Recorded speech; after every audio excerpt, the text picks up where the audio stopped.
was Paul, or at that time his name was Saul of Tarsus.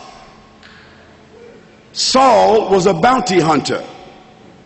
And what was his hunt? What was his prey? It was Christians. Paul used to trap them, bind them, hold them, arrest them, and deliver them to the Romans to be jailed and killed for a price. Now, on one of those excursions, Paul said that he was on the road to Damascus, and he was riding on a horse along with some other people. And he said he heard a voice, but the other people didn't hear it. He said he saw a light, but the others didn't see it. And he fell off his horse, but the others didn't fall off their horse. And Paul said that in a vision he saw Jesus Christ, and Christ revealed to him, Paul, Paul, why do you persecute the church? Paul, I have selected you to be an apostle to the Gentiles. Now that is the only time that Paul said he saw and talked to Christ. But those that was with him, they didn't see Christ. They didn't see the light, and they didn't hear the voice, and they didn't fall off their horses. But at best, Paul saw something. We cannot deny that Paul saw something. But isn't it strange that after that one vision, Paul straight away understood that he was now the 12th apostle of Jesus Christ to replace Judas, a good replacement. Judas, of course, had already betrayed. Jesus Christ had already been lifted. Now there were only 11 disciples, genuine disciples, and Paul said he had been appointed to fill that gap. He now became the 12th apostle by his own appointment. And isn't it strange that of the 27 books of the New Testament, that 15 of those books are absolutely written by Paul himself? 15 books.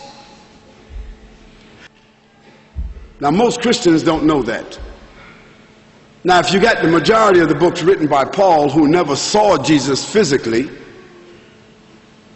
in one vision, and you got another 5 books of 4 gospel writers who also never saw Jesus, never ate with Jesus, never talked to Jesus, never sat with Jesus, never heard directly from Jesus, then you got at least 20 books of human beings who had no direct connection with Jesus Christ.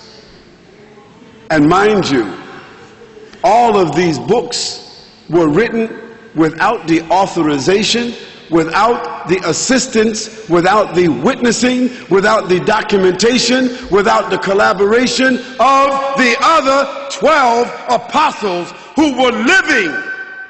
Where were they living? In Antioch or Jerusalem or Galilee? One would ask, why didn't those 11 write? And why were they passed up? And why were they not collaborated with? The other issue is, when Paul went to Jerusalem with Barnabas, that blind disciple of Jesus, Barnabas, who was blind, who used to follow Jesus, but he was blind. Paul went to Jerusalem to visit the disciples in Jerusalem. And Paul told them about his vision, and that he was appointed as an apostle, and that Jesus Christ was the Son of God. And what do you think was the reaction of the apostles? They rebuked him, they rejected him, and the people of Jerusalem stood up to jump on Paul and to kill him, and Barnabas helped him to escape from Jerusalem.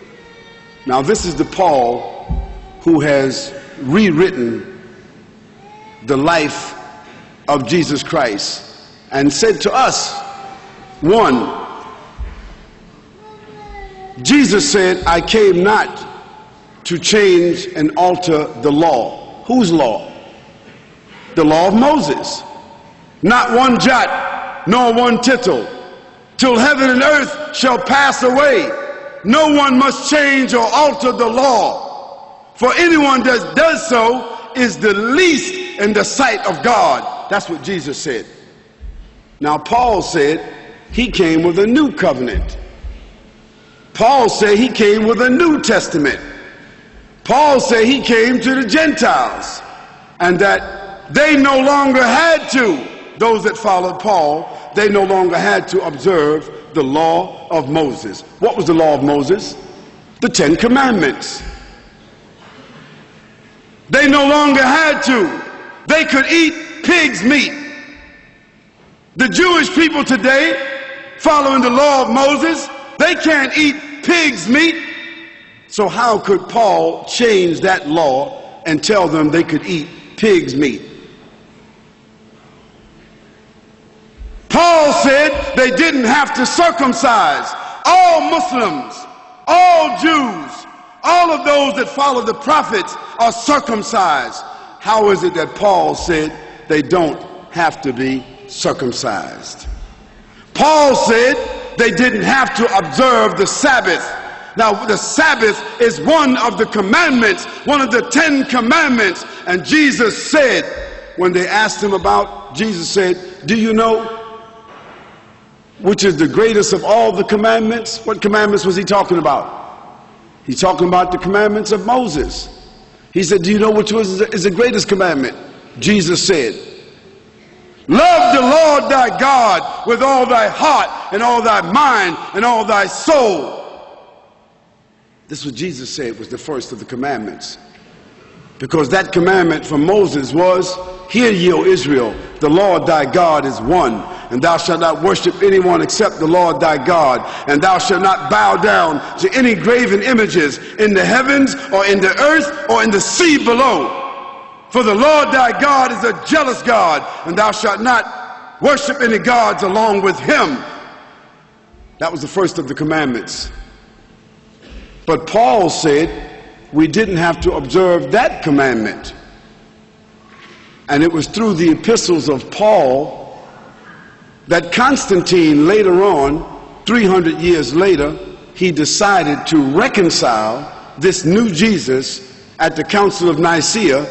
To be specific, in the year 354, it was Constantine that reconciled Paul's Jesus from the historical Jesus and decided that he would go with Paul's Jesus and kill everybody else. And that's where the Trinity was born. That's where the incarnate God was born. That's where the atonement was born. That's where the idea of Jesus Christ being crucified, dead and buried for 3 days and coming back was born. This is where the idea of Jesus being God was born, because Constantine accepted that idea. Because Constantine had already deified his father as Sol Invictus. And that's how December the 25th became the birthday of Jesus, although Jesus could not have been born December 25th, because that would have been the winter in Lebanon. And anyone here that is from Lebanon will tell you September the 25th is probably snow in the ground. So why would they have a baby in the manger when there's snow on the ground? But that was the date of the Sol Invictus. And that's when they changed the Sabbath from Saturday, from Yom al-Sabt. Yom al-Sabt. All the Arabs in this room know Yom al-Sabt. The Sabbath is Saturday. So how did the day of worship for the Christians become Sunday? Because that was the day of the worshiping of the sun, and that's the day that Constantine worshiped, and that's where they took the name of Jesus and changed the Sabbath and made it into Sunday.